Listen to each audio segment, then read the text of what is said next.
अस्सलाम वालेकुम दोस्तों, मैं हूं फुरकान शबीर। दोस्तों, आज एक पब्लिक मैसेज के लिए हाज़िर हुआ हूं। दोस्तों, हमें कोरोना से डरना नहीं, कोरोना से बल्कि लड़ना है। और हम कोरोना से कैसे लड़ सकते हैं?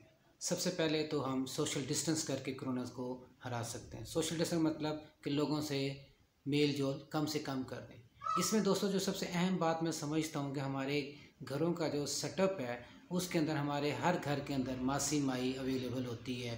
कोई कपड़े धोने वाली मासी है, कोई बर्तन धोने वाली मासी है, कोई झाड़ू पोंछ वाली।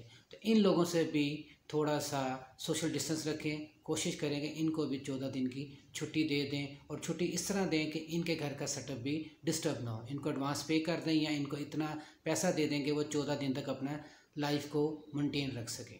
उसके अलावा दोस्तों, कोशिश करें बाहर कम से कम निकलें और अपने हाथों को साबुन से धोएं। जब भी कोई नोट छुएं तब भी हाथों से धोएं, और जब भी कोई मेटल की चीज़ को छुएं तब भी अपने हाथों को साबुन से धोएं। थोड़ा सा पानी का इंटेक ज़्यादा कर दें और डेली कोशिश करें कि गर्म भाप या स्टीम लिया करें।